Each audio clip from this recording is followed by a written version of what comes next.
Bom dia a todos, graça e paz. Antes da minha aula, eu queria trazer uma breve palavra. Primeiro, pelo dia da esposa do pastor, que foi domingo passado. Eu não estava aqui, então eu vou reservar hoje esse momento para isso, né? Vou procurar ser bem objetivo na minha palavra, primeiro pensando na esposa do pastor. Eu quero que você abra comigo lá em Provérbios. Creio que esse é um texto oportuno para essa minha palavra, de lembrança da esposa do pastor, que foi domingo passado. Se você leu o boletim, você deve ter lido. E eu não vou ler o texto todo, mas vou ler aí, Provérbios capítulo 31, verso 10. Não é um texto específico para a esposa de pastor, mas é um texto que fala de mulher.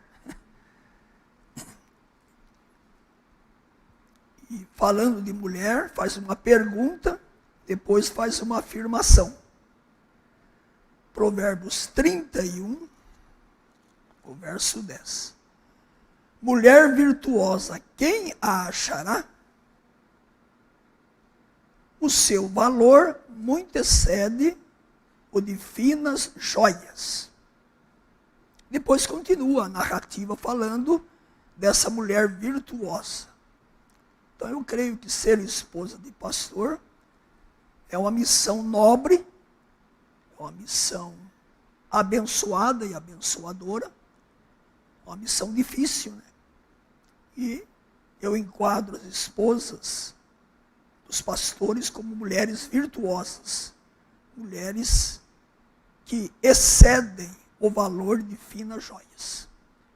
Presto a minha homenagem à minha querida esposa Mília, que está aqui, minha gratidão pela sua vida, pelo seu companheirismo, pelas suas orações e por tudo quanto ela já enfrentou ao longo de 42 anos ao meu lado como esposa de pastor. Presto uma homenagem aqui pública, para quem vai ver depois essa palavra minha, a irmã Yalda, esposa do reverendo Odilon, que tem cooperado conosco todas as quartas-feiras ao piano, dando uma contribuição inestimável na área da enologia da nossa igreja. Presto uma homenagem pública à irmã Luane, esposa do reverendo Luiz Gonçalves Lacerda Júnior, que no próximo ano estará aqui ao lado do seu esposo, auxiliando no pastorado dessa igreja. Presto aqui essa homenagem a essas três irmãs, e em nome dessas três irmãs eu presto homenagem a todas as esposas de pastores. Né? Cristiane, sim, esposa do meu filho Felipe, também obrigado pela lembrança. Né? Cristiane, e as demais esposas, não é isso? Que têm caminhado ao lado dos seus esposos como pastores de igreja. Registro aqui a minha gratidão, o meu reconhecimento e a minha certeza que ser esposa de pastor é uma vocação, uma missão dada pelo Senhor da igreja. Antes de orar por elas, eu vou então pegar uma carona em cima disso e peço que vocês abram na primeira carta de Paulo a Timóteo. Primeira carta de Paulo a Timóteo, no seu capítulo 1,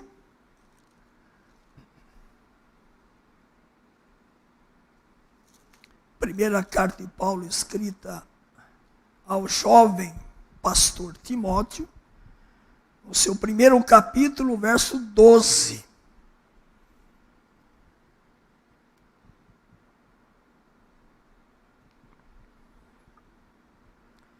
Sou grato para com aquele que me fortaleceu.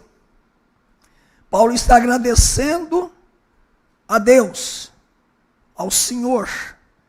Sou grato para com aquele que me fortaleceu. Cristo Jesus, nosso Senhor, que me considerou fiel, designando-me para o ministério. Então, Paulo já está no final da vida, escrevendo essa carta ao jovem Timóteo, e ele está dizendo: Timóteo, Eu sou grato. Agradeço ao cabeça da igreja, ao dono da igreja, ao salvador da igreja, aquele que conduz a igreja, porque ele me considerou fiel, designando-me para o ministério. Vocês sabem que hoje é dia do pastor, né? E por ser dia do pastor, eu quero então trazer uma palavra de gratidão à igreja. E aos pastores que me ouvem nesse momento, né? Ao reverendo Luiz Gonçaga Lacerda Júnior, que será o pastor efetivo dessa igreja. Agora não posso esquecer o meu filho Felipe, né? Que é pastor lá em Caieiras. Ao reverendo Odilon, que tem dado uma contribuição inestimável toda quarta-feira, também nos conduzindo aqui aos hinos. E a minha palavra pessoal de gratidão à igreja, por esse percurso de 19 anos que temos estado junto a essa igreja. Quase metade do meu ministério eu tenho estado nessa igreja. É graça de Deus, é misericórdia, e eu concordo com o apóstolo Paulo, não só porque ele se chama Paulo, né, mas porque ele foi um grande apóstolo, que quem chama para o ministério é Deus. Paulo disse, foi ele que me designou. Né? É Deus quem chama, é Deus quem capacita, e é Deus quem usa pessoas. E eu quero publicamente agradecer à igreja pelo amor, pelo carinho, por tudo quanto vocês representam na minha vida com minhas ovelhas. Só há pastor se há ovelhas, né? Então vocês como minhas ovelhas queridas, amadas, que têm caminhado comigo ao longo de 19 anos, a minha mais profunda gratidão por aquilo que vocês têm representado na minha vida e o quanto Deus usou vocês para que eu crescesse, para que eu pudesse ter desafios ministeriais, para que eu pudesse servir ao Senhor cada vez com maior dedicação, naquilo que eu pude fazer na área do ensino, na área da visitação, na área do aconselhamento, e com meu coração escancarado nessa manhã. Eu peço perdão a essa igreja, pelas minhas limitações, pelas minhas dificuldades, pela enfermidade que eu enfrentei, que Deus me deu a bênção de vencer. Eu peço perdão por não ter sido tudo quanto você merecia como ovelha, tudo quanto você queria receber da minha vida. Publicamente eu peço perdão, e Deus conhece o meu coração, e sabe que nas minhas limitações e fraquezas, eu procurei dar o meu melhor, mas nem sempre o meu melhor foi o melhor para atender às suas necessidades. Meu muito obrigado, meu carinho, a minha gratidão e a minha pública petição de perdão às minhas queridas ovelhas. Eu quero orar nesse momento. Deus Santo, Deus Eterno, eu quero nesta manhã te agradecer pela vida da igreja. Se há pastores, há rebanhos para serem pastoreados, há vidas para serem cuidadas. E nessa manhã, ó Deus, eu quero te agradecer pela minha esposa, como esposa de pastor ao longo de 42 anos, caminhando ao meu lado, com alegrias, com vitórias, com dificuldades, com sofrimentos, com tristezas muitas vezes, mas em tudo isso tu deste a nós triunfo, grandes vitórias ao longo desse percurso. Também te agradeço pela vida da irmã Alda, tua serva, como esposa de pastor, que tem cooperado conosco. Minha gratidão pública nesta hora também pela irmã Luane, esposa do reverendo Luiz Lacerda, que no próximo ano estará caminhando nesta igreja. A irmã Cristiane, minha nora, como esposa de pastor, também do meu filho. E gratidão por todas as esposas dos pastores, locados em igrejas por todo o Brasil e também ao redor do mundo, pastores dedicados, missionários, que têm dado a sua vida, ó Deus, cada um deles, para servir o teu reino. Também quero nesta manhã te agradecer, ó Deus, pelo dia do pastor presbiteriano. Gratidão, ó Deus, por Rasbel Green Simonton, o teu servo que plantou e iniciou a nossa igreja. Graças te damos pela sua vida, pelo seu ministério efetivo, eficaz, profícuo em solo brasileiro.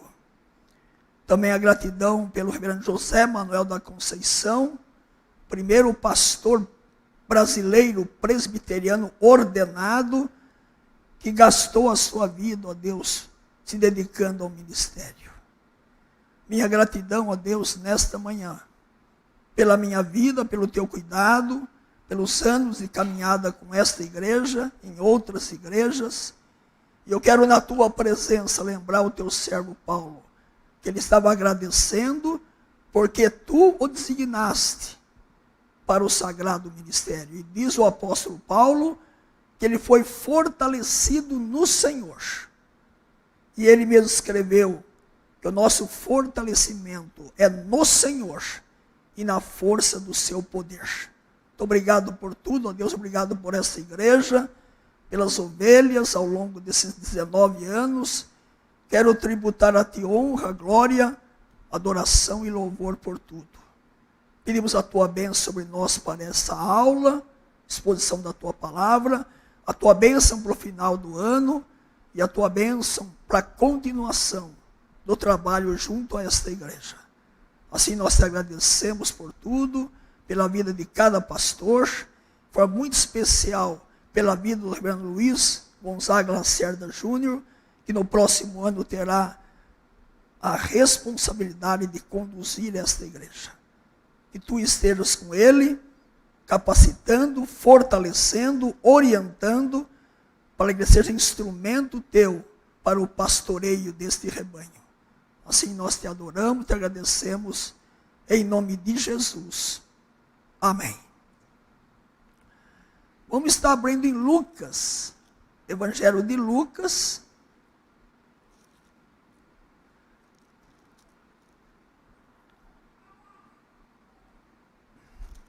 o seu capítulo 2. Então vamos conversar um pouco hoje sobre o Cântico de Simeão. O Cântico de Simeão. Vamos ler esse texto e vamos caminhar então nesse texto nessa manhã, esse período aí alusivo ao Natal de Jesus Cristo.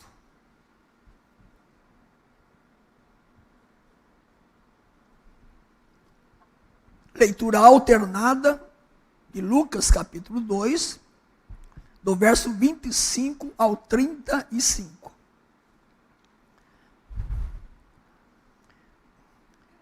Havia em Jerusalém um homem chamado Simeão, homem este justo e piedoso, que esperava a consolação de Israel. E o Espírito Santo estava sobre ele.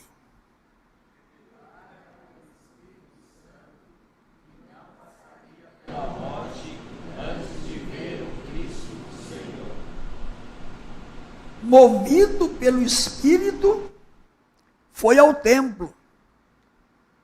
E quando os pais trouxeram o menino Jesus para fazerem com ele o que a lei ordenava, Simeão o tomou nos braços e louvou a Deus, dizendo: Agora, Senhor, podes despedir em paz o teu servo, segundo a tua palavra. Porque os meus olhos já viram a tua salvação, a qual preparaste diante de todos os povos. Luz para a revelação aos gentios e para a glória do teu povo Israel. E estavam o pai e a mãe do menino admirados do que dele se dizia.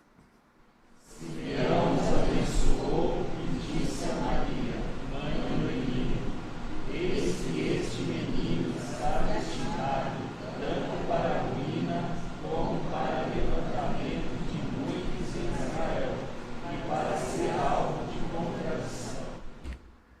Também uma espada traspassará a tua própria alma, para que se manifestem os pensamentos de muitos corações.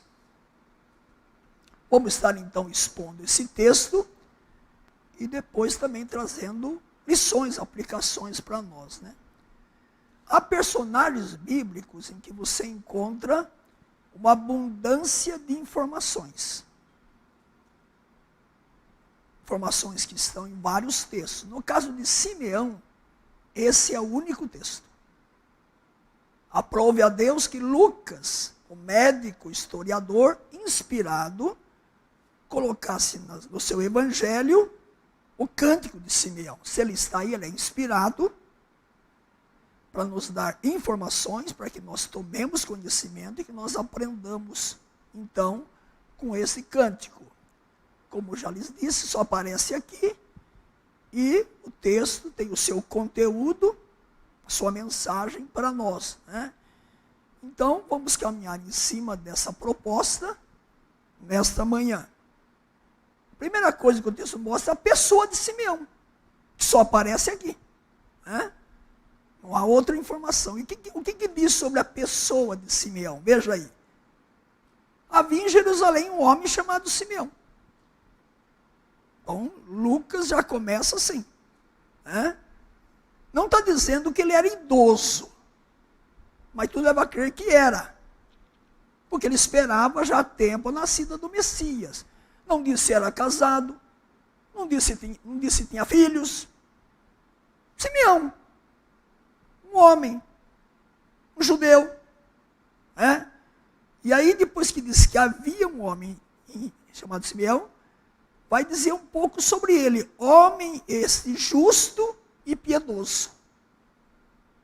Então havia um homem chamado Simeão, e esse homem tinha uma reputação, um caráter justo e piedoso. Esses dois termos comunicam para nós o seguinte. Bom, então o caráter desse homem, o que é uma pessoa justa? Uma pessoa que tem um caráter íntegro e irrepreensível no relacionamento com as pessoas. Então, o relacionamento horizontal de Simeão era um relacionamento de justiça. Então, a reputação desse homem na comunidade, na vizinhança, né, onde ele era conhecido, é que era um homem justo. E além de justo, ele era piedoso. A palavra piedoso, esse termo, opa, correu sem eu querer aí. Acho que aconteceu alguma coisa lá em cima. Foi comigo aqui? Foi. Bom, depois vocês colocam lá, acho que aconteceu alguma coisa lá em cima. Bom, então a pessoa de Simeão. Então, justo e piedoso, né?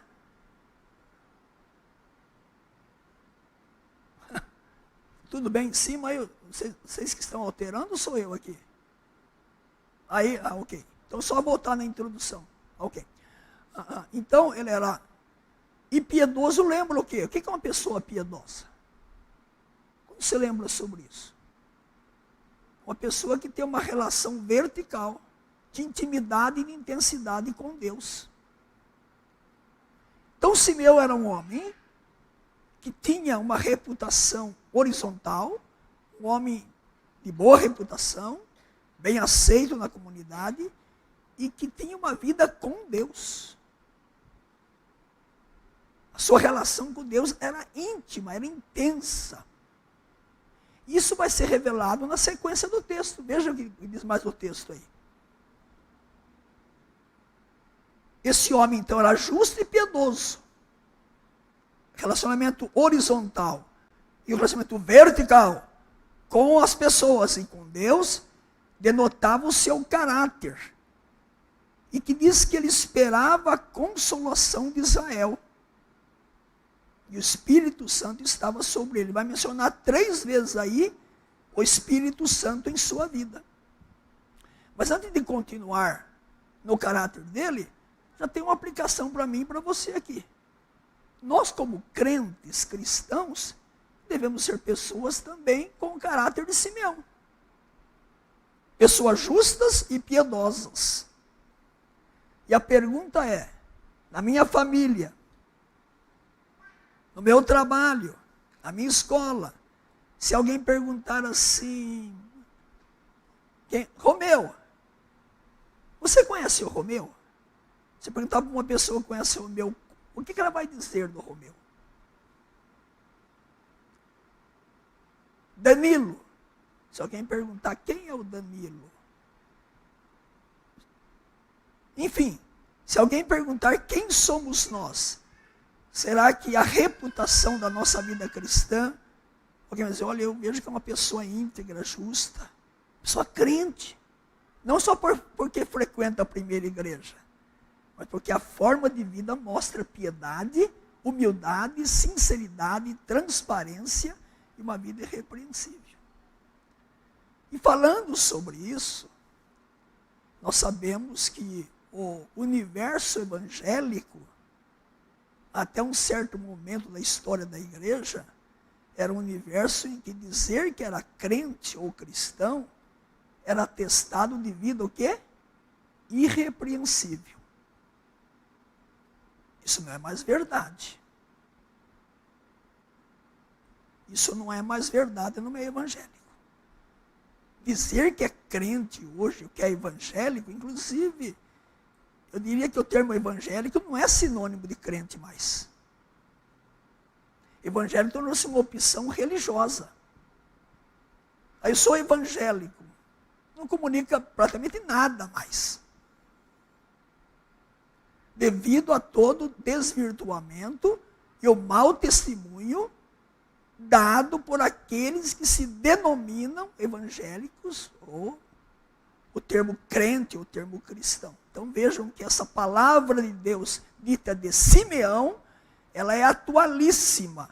O que Deus espera de mim e de você é que a nossa reputação, a nossa vida seja irrepreensível. Pessoas que não estão aí com dívidas e não pagam. Pessoas que têm um caráter duvidoso, muitas vezes. Isso é muito peculiar hoje no meio dos chamados evangélicos. Isso não só pensando naqueles que frequentam algum segmento religioso, ou até nas autoridades do país que se denominam autoridades evangélicas. Exatamente. Microfone, por favor. Ah, está aqui.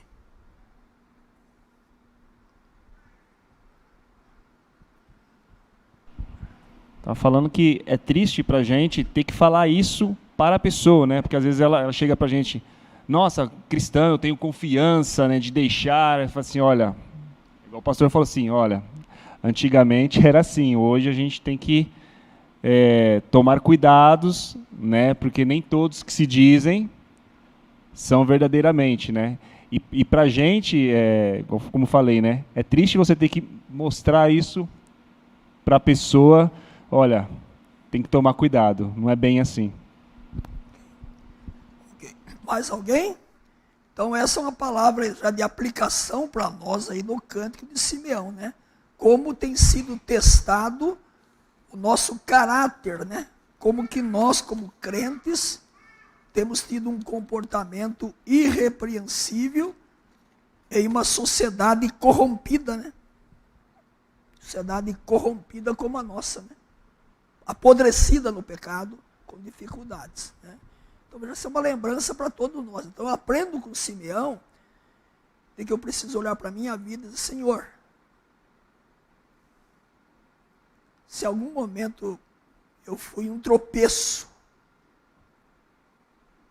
um desserviço ao Evangelho de Cristo, se a minha vida não honrou o Evangelho de Cristo, tenho que pedir perdão a Deus e procurar ter uma vida mais piedosa. Não é? Como disse o apóstolo Paulo, eu não me envergonho do Evangelho de Cristo. Porque é o poder de Deus para a salvação de todo aquele que crê.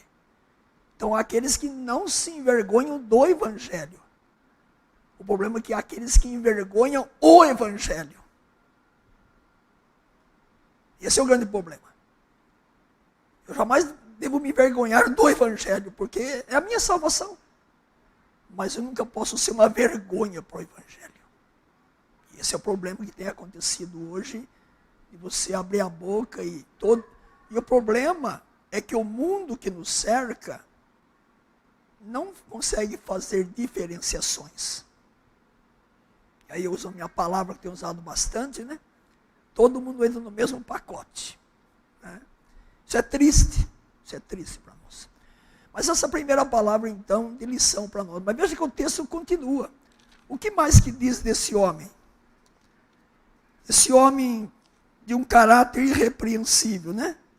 Uma outra coisa que me chamou a atenção, quando eu estava lendo esse texto, li várias vezes para depois começar a preparar essa aula, diz que esse homem que era justo e piedoso, ele esperava a consolação de Israel.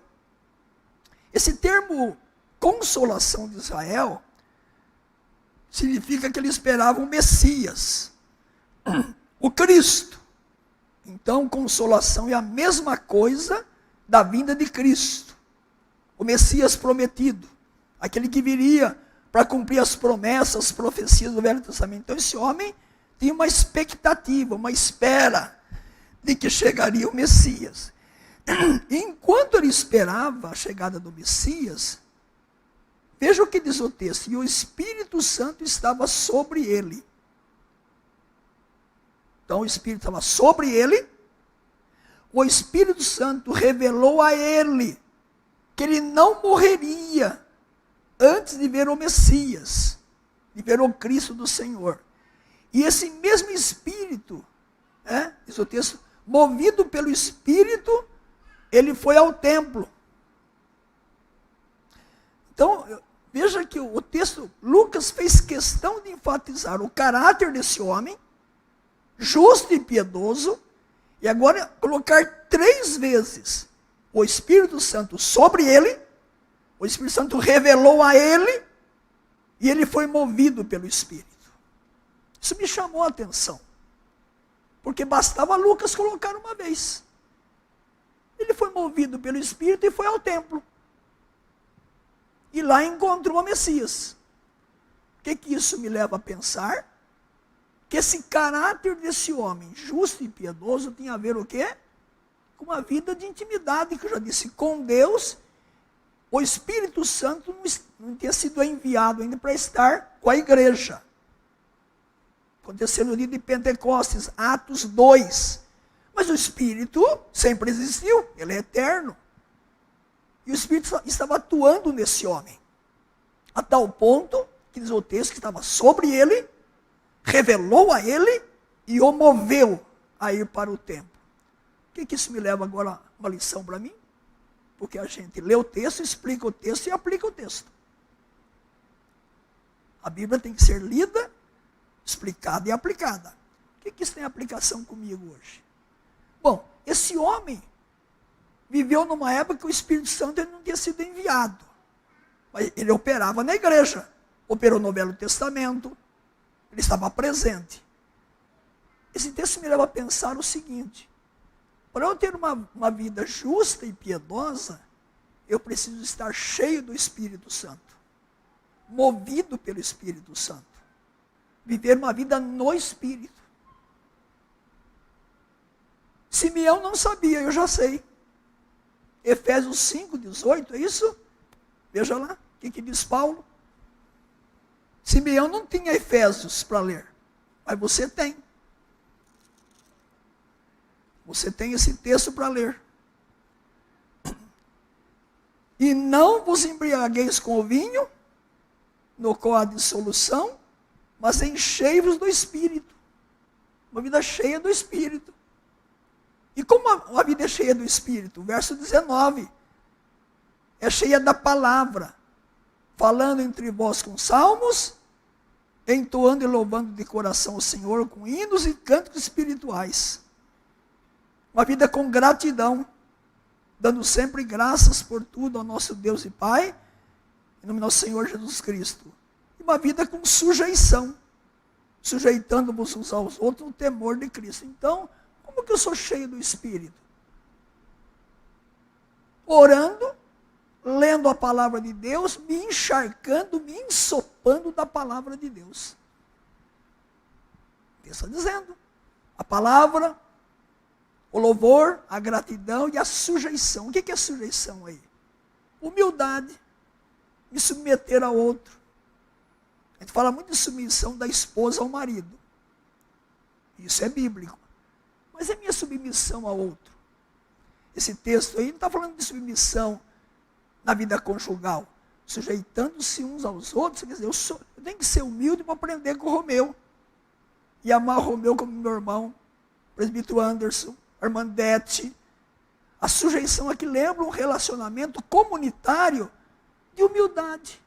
De amar o outro, de crescer com o outro, de aprender com o outro. Então vejam, assim como Simeão, o Espírito estava sobre ele, revelou a ele, e ele foi movido, a minha vida tem que ser no Espírito de Deus, na dependência do Espírito Santo. E como a Bíblia interpreta a Bíblia, essa é a primeira regra da hermenêutica bíblica, a primeira forma de se interpretar a Bíblia interpreta a Bíblia. Um texto joga a luz no outro. Abre em Colossenses, capítulo 3. Aqui Paulo fala que uma vida cheia do Espírito é uma vida cheia da palavra, não é isso? Louvando, agradecendo, sendo humilde no relacionamento com as pessoas. Mas veja Colossenses, capítulo 3. Paulo diz a mesma coisa com outras palavras.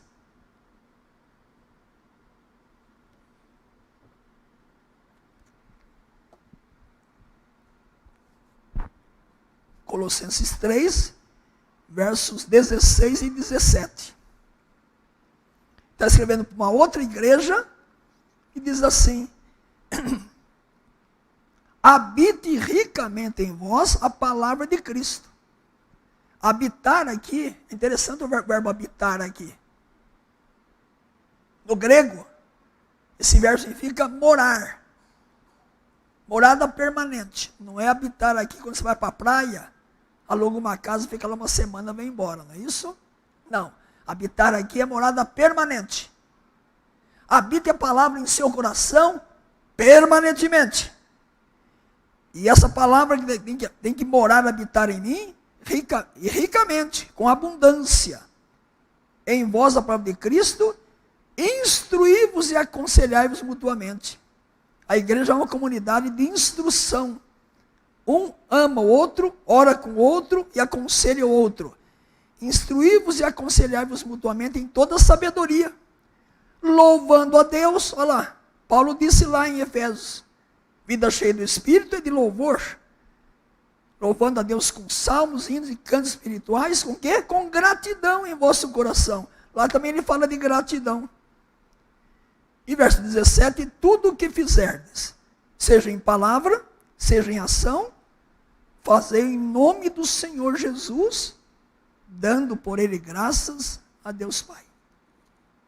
Então a minha aplicação aqui, que a vida de Simeão tem a ver comigo e com você. Reputação, vida justa, piedosa e vida o quê? Cheia do Espírito Santo. A pergunta é, eu sou movido pelo Espírito Santo quando eu estou me relacionando com pessoas? No meu casamento, na minha família, quando eu converso com os meus familiares, o Espírito Santo está me conduzindo ou é o meu coração enganoso muitas vezes? Simeão tinha uma vida no Espírito.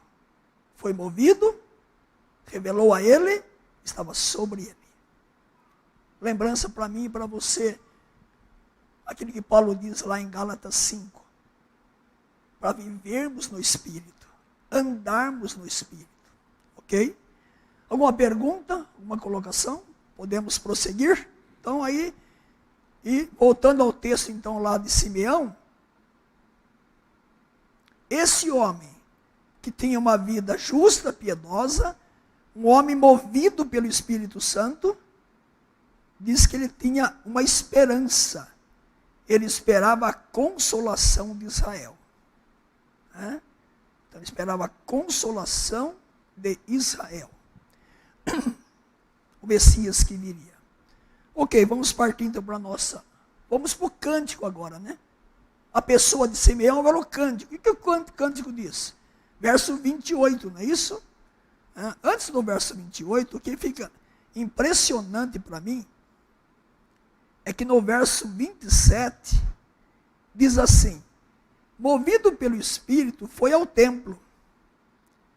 E quando os pais trouxeram o menino, Jesus, para fazer com ele o que a lei ordenava, então, José e Maria levaram Jesus ao templo, para apresentar no templo, para o ato da circuncisão, não é isso? Que a lei prescrevia isso. Agora eu pergunto aos irmãos, como é que deu tão certinho de José e Maria irem para o templo em Jerusalém, e agora tem o encontro de Simeão com José e Maria, o menino?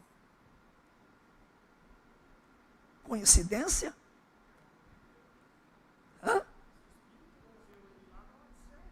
Sim. O texto é claro. Quem que levou Simeão para o templo? O Espírito Santo. Então o encontro de Simeão com José e Maria e o menino não foi coincidência. Ou como alguns dizem, foi deucidência. Vejam, uma lição para mim e para você aqui. Eu tenho sido movido pelo Espírito das minhas decisões, dos meus planos e projetos. Quando eu vou fazer qualquer coisa, eu consulto a Deus. Eu sou movido pelo Espírito para tomar decisões, para ter projetos na minha vida. Ele foi movido pelo Espírito, inclusive, para ter um encontro no templo lá, com José e Maria, o menino. Então não foi coincidência. A vida dele, homem justo, piedoso, movido pelo Espírito, até uma situação dessa natureza. Teve tempo de espera, exatamente. Exatamente, o tempo de espera. Ele esperou, não é isso? E agora então chega esse momento. E o que o cântico de Simeão revela? Além de mostrar que ele era um homem justo, piedoso, movido pelo Espírito, se encontrou lá no templo com José e Maria, o menino Jesus, e ele teve plena convicção que era o Messias. Como é que ele teve? Ele nunca tinha visto. É possível que tivesse lá no templo outros casais com filhos. E agora, como que Simeão sabia que esse menino era o Messias? Indicação do Espírito Santo. A intimidade desse homem com Deus. A caminhada dele com Deus. E o seu cântico revela o quê? Veja o cântico de Simeão. A primeira lição importante aí. Que mostra bem claro no texto aí. Simeão o tomou nos braços e louvou a Deus dizendo: agora, Senhor, pode despedir em paz o teu servo, segundo a tua palavra, porque os meus olhos já viram o quê? A tua salvação. O cântico de Simeão revela que Simeão tinha certeza que o Messias que nasceu, e que agora ele encontrou e tomou nos braços, aquele menino, aquela criança, era a salvação de Deus. Ele acolheu nos braços toda a expectativa, desde lá de Adão e Eva, que pecaram, e Deus fez a promessa que nasceria alguém da mulher, que esmagaria a cabeça da serpente, desde Abraão, que Deus disse que seria pai de uma grande nação, ele abençoou todas as nações através dele, nasceu Isaac, e toda a descendência até chegar a Cristo. Todo o Velho Testamento está agora circunscrito, condensado no menino, nos braços de Simeão. Pois não, alguém pediu a palavra em microfone?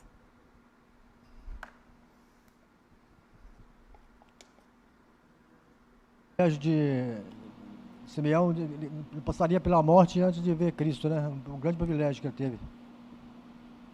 Um pouquinho mais alto, eu não estou conseguindo Então, entender. ele não passaria pela morte antes de ver Cristo.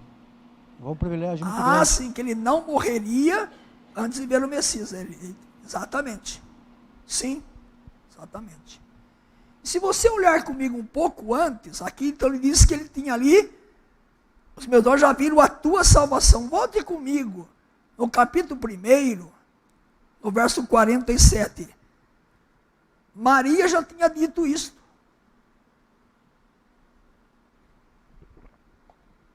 Lucas 1,47. Por que Maria engrandeceu o Senhor? E o meu espírito se alegrou em Deus, meu Salvador. Maria também teve a mesma consciência de que o seu filho seria o Salvador. E agora Simeão repete esta verdade. Bom, nós estamos aí na época de Natal. Só há Natal verdadeiro quando se reconhece que o Messias é o Salvador. Então, qual que é a proclamação do Natal? Salvação. Aquilo que Simeão disse, olha, eu estou aqui nos meus braços agora com o Messias, e ele é a salvação de Deus. O que eu tenho que fazer no Natal? Comer bem? Não tem problema, pode comer. Se confraternizar com a família? Pode se confraternizar. Mas não se esqueça que Natal é muito mais do que isso. Natal é proclamar a salvação de Deus através do Messias que chegou. E agora, Simeão tem esse menino nos seus braços. Eu fico a imaginar a emoção desse homem. Poder pegar nos braços o Messias. A Bíblia não narra. O texto ele é condensado.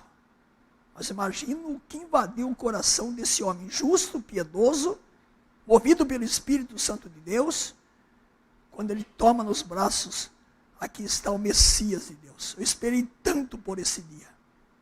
O que você faz quando acontece? Você espera um tempo longo, e aí o fato acontece. Emoção, gratidão, adoração, seu coração se enche de um misto, de um pacote inteiro de adoração ao nosso Deus. Essa foi a situação aí de Simeão, é isso? Nesse momento. E, se você olhar mais no texto aí, tomou nos braços, não é isso? E louvou a Deus dizendo, agora o Senhor pode despedir em paz do teu servo. E a expressão Senhor aí no texto significa Deus soberano. Agora Deus soberano, podes despedir em paz o teu servo, segundo a tua palavra, porque os meus olhos já viram a tua salvação. Eu peguei nos braços o Deus que se encarnou. Veja, ele repete. E agora verso 31. A qual preparaste diante de todos os povos. A segunda verdade que eu encontrei no texto é que a salvação vem de quem? Simeão reconheceu que quem preparou a vinda do Messias foi Deus. Ele está adorando o Senhor soberano, ó Deus soberano. Eu te agradeço, eu te louvo. O verbo preparar aí, olha. É um verbo, aparece no texto aí. Vocês sabem que os verbos são importantes, né? Você destacar os verbos que dão aos textos todo o conteúdo de mensagem. Então, o Senhor está dizendo que quem preparou a vinda do Messias foi Deus. E preparou quando? Lá na eternidade. A vinda de Cristo ao mundo, o Natal de Cristo não foi um projeto que Deus consertou a história, né? Até um canto que fala que Deus consertou a história. Deus foi tomado de surpresa quando o homem pecou. Deus tinha um plano. E aí quando o homem pecou, Deus, agora como é que eu conserto esse negócio? Alguns acham não. Deus preparou lá na eternidade, antes de criar o universo. Se nós fomos eleitos antes da fundação do mundo, o Redentor também foi projetado lá na eternidade. Então Deus preparou a salvação lá na eternidade. No tempo e no espaço ele concretizou. Então a vinda do Messias foi preparada por Deus. Você pergunta assim, Adão e Eva pecaram. Por que Deus não mandou Jesus logo? Porque demorou tanto tempo. Preparando um povo, revelando a sua vontade, a sua palavra. Deus é sábio, é soberano. Jesus veio na hora certa, no lugar certo, no momento certo, com o propósito certo. Gálatas 4:4. Na plenitude dos tempos, Deus enviou o seu Filho, nascido de mulher, nascido debaixo da lei. Então, a vinda do Messias foi Deus que preparou. Deus que arquitetou tudo isso para a sua própria glória. Temos que louvar a Deus pelo Natal, porque revela um projeto eterno de Deus. E temos mais uma lembrança aí. Veja no texto aí. Por que o Messias veio? Para ser Salvador. Essa vinda foi de Deus, foi projetada por Deus, é isso? Veio de Deus, é o Filho de Deus, é o Deus que se fez carne, é o Messias prometido. Mas veja na sequência do texto aí. Luz para a revelação aos gentios e para a glória do teu povo de Israel. Então, para quem que Jesus veio? Para judeus e gentios. O Natal lembra que Jesus veio para salvar eleitos de todas as tribos, raças, línguas e nação. Deus usou o povo judeu. Revelou a sua palavra através do povo judeu. Então Deus deu a sua palavra usando, mas a vinda do Messias é para todo tipo de gente. Jesus não veio para salvar só judeus. Inclusive, se o judeu quiser ser salvo hoje, tem que ser através de Cristo. Judeus não têm privilégios hoje. Por ser judeu, nação judaica, o povo de Israel, não. No Velho Testamento, como que as pessoas eram salvas? Pela fé no Messias que viria.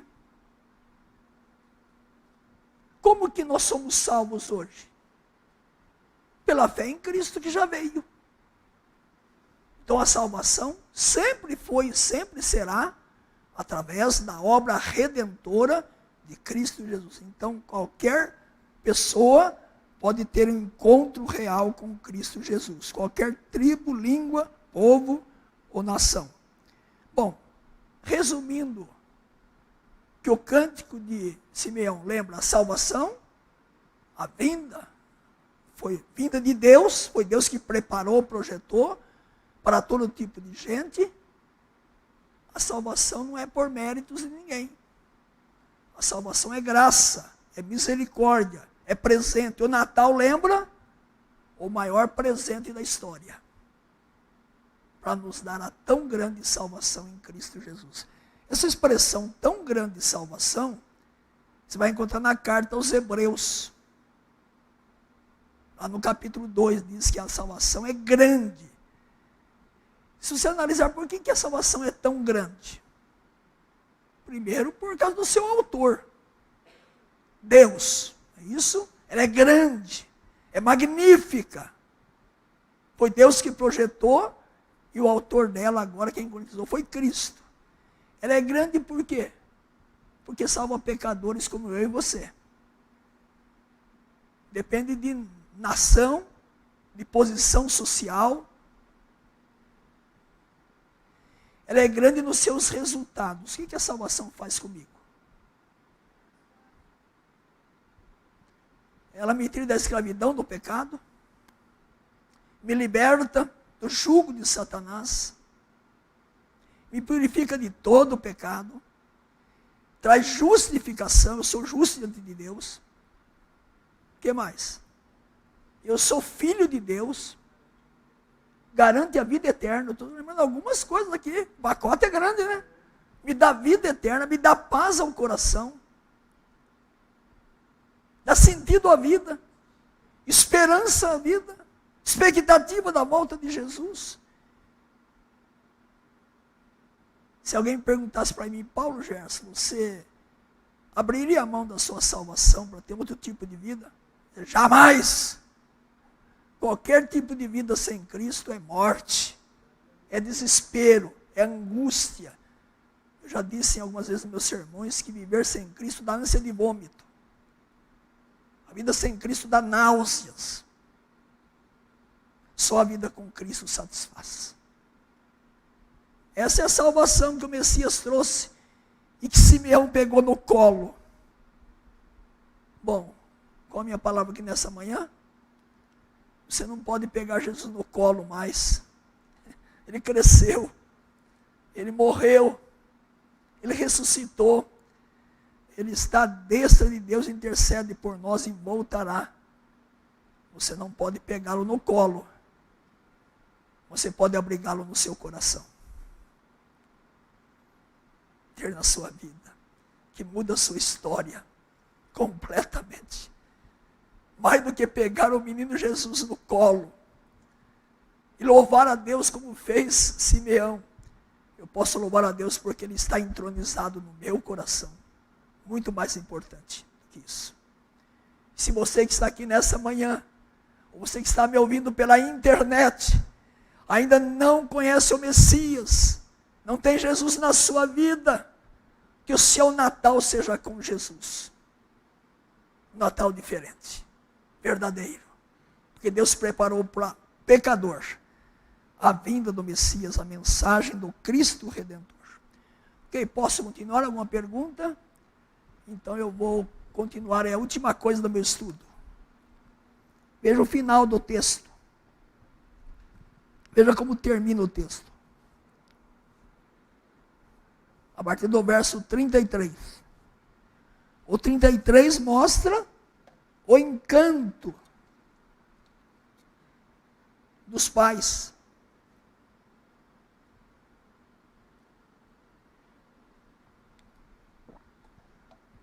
Ao final do texto, verso 33.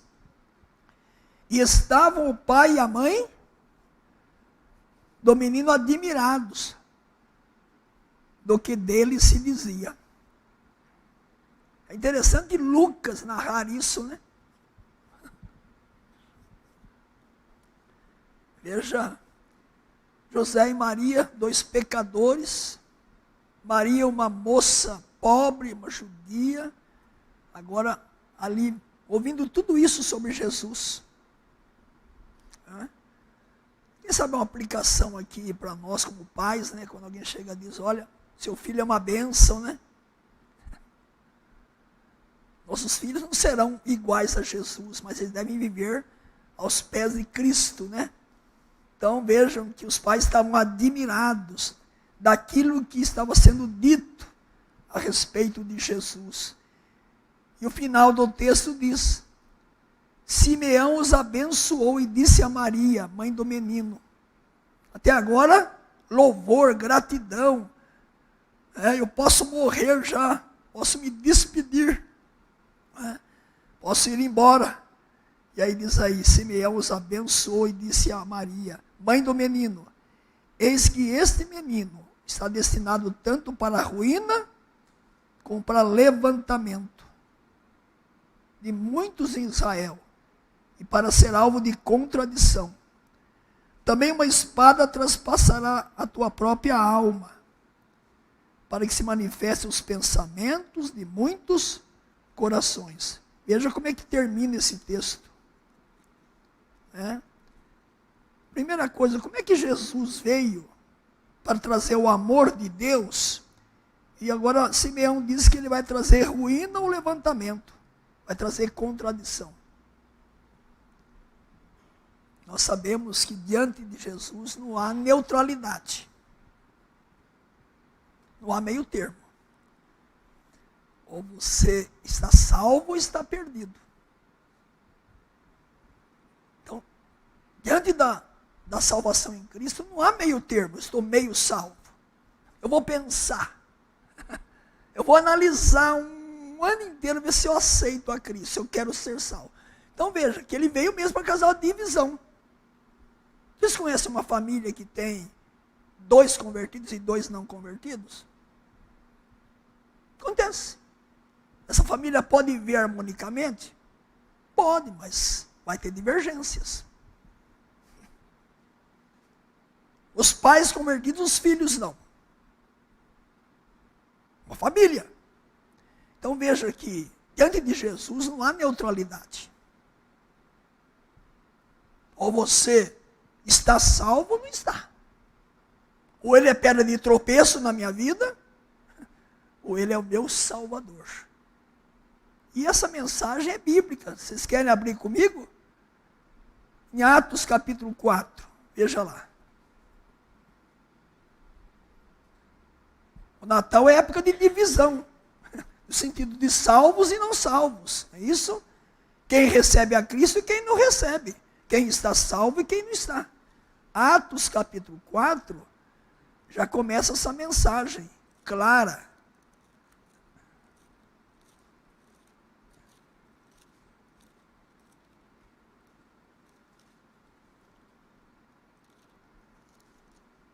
Capítulo 4 de Atos, versos 11 e 12. Veja aí, Pedro e João perante o Sinédrio. Perante pessoas religiosas da época. Sumo sacerdote Anás, Caifás, pessoal lá da nata, não é isso? Veja o que ele falou aí. Este Jesus, que Jesus? O Nazareno, que morreu, ressuscitou, verso 10. Vós crucificastes, ele ressuscitou. Este Jesus é pedra rejeitada por vós. Então, os que rejeitam a Cristo, os construtores, a qual se tornou a pedra angular. E não há salvação em nenhum outro, porque abaixo do céu não existe nenhum outro nome dado entre os homens, pelo qual importa que sejamos salvos. Vai causar divisão. Veja, primeiro, Efésios 2. Capítulo 2 de Efésios. O apóstolo Paulo concorda com essa realidade.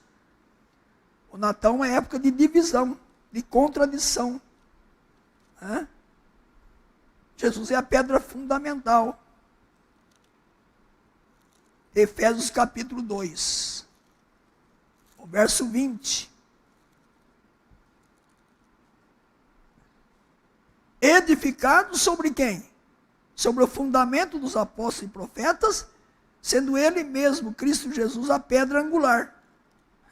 Quem recebe a Cristo, quem está salvo, está agasalhado, abrigado na pedra, na rocha. Quem não quer Cristo, bate, tropeça na pedra e cai, não é isso? 1 de Pedro, capítulo 2. Veja o que diz a primeira carta de Pedro.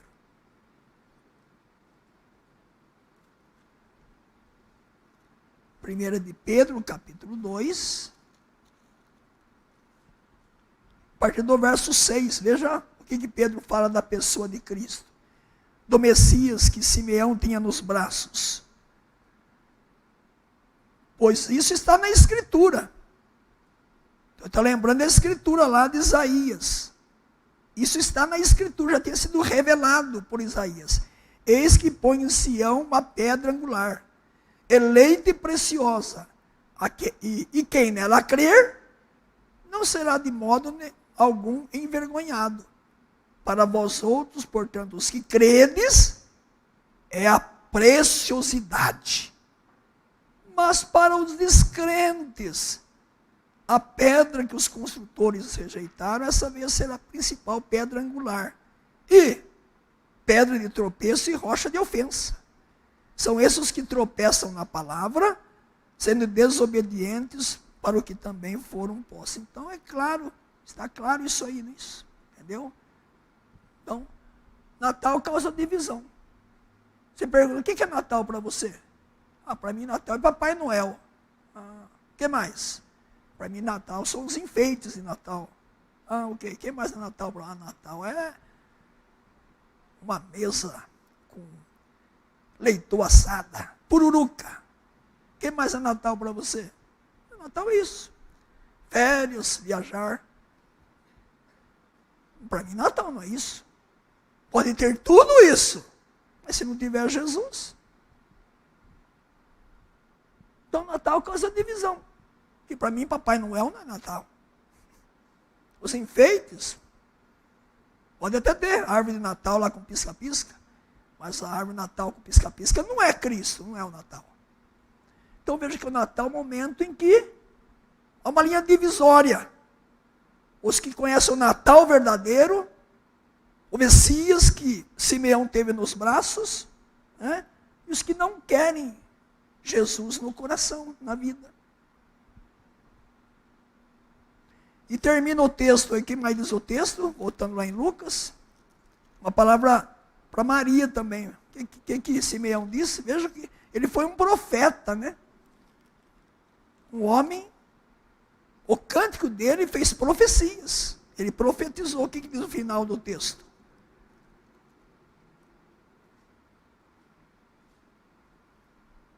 E também uma espada transpassará a tua própria alma, para que se manifestem os pensamentos de muitos corações. Como é que termina o cântico de Simeão? Maria, agora você tem o bebê no colo. Como agora é só alegria. Mas vai ter dias difíceis. Esse menino que nasceu, que é a salvação de Deus, ele vai sofrer. Ele vai ser rejeitado. E ele vai ser crucificado. E Maria teve que enfrentar isso, vendo aquele bebê que nasceu, cresceu, e com 33 anos ele morreu. Maria ia passar por lutas e dificuldades. Isso lembra para nós que a vida cristã é bênção. Mas quem faz da vontade de Deus não tem só alegrias. Maria foi instrumento escolhido por Deus, ela obedeceu a Deus, foi serva de Deus e sofreu. Isso contrapõe o cristianismo que está por aí. Só prosperidade, só alegria, só saúde. Maria sofreu. Diz o final do texto, para que se manifestem os pensamentos de muitos corações. Como que você conhece os corações? Pelas decisões. Quando alguém toma uma decisão por Cristo ou não, você está conhecendo o coração da pessoa. Quando Pilatos lavou as mãos, se acovardou, né? É o coração dele. Quando Judas traiu a Cristo, até aquele momento eu achava que Judas era um discípulo verdadeiro. Revelou o coração. Quando Pedro negou a Cristo, revelou o coração. Então vejam, diante de Cristo, ninguém pode ficar neutro, e o coração das pessoas torna-se conhecido. Mesmo porque diante de Cristo ninguém pode esconder quem é. Você esconde quem você é, mas de Deus ninguém se esconde. Terminando a minha aula, se essas verdades atingiram a sua mente, emoções e desejos, então arrependa-se dos pecados cometidos e creia em Jesus Cristo como Salvador de sua vida. Só assim você terá paz para deixar este mundo a qualquer momento. Simeão disse, agora posso morrer. Quantos anos ele tinha? Não sei. Era um ancião. Possivelmente era um ancião. Mas Simeão disse, agora, quem que está pronto para morrer? Quem está salvo. Só as pessoas que estão salvas estão prontas para morrer. Só assim você terá paz para deixar esse mundo a qualquer momento. Se você já é um cristão, empenhe-se por celebrar o Natal, cheio de gratidão e louvando a Deus da melhor maneira possível, em espírito e verdade. Foi isso que Simeão fez. Louvou a Deus pelo Messias. Em aplicação final, você se sente pronto para deixar este mundo? Pergunta séria, né? Simeão estava prontinho. Não por causa da idade, né? Mas porque ele tinha o Messias. Agora eu vi, eu conheci. Aqui está o Messias. você terá mesmo a sensação de Simeão, a mesma sensação de Simeão, se o Natal já tiver acontecido em você. Se Cristo já tiver nascido em seu coração. Você tem certeza que está salvo? Que Deus nos abençoe.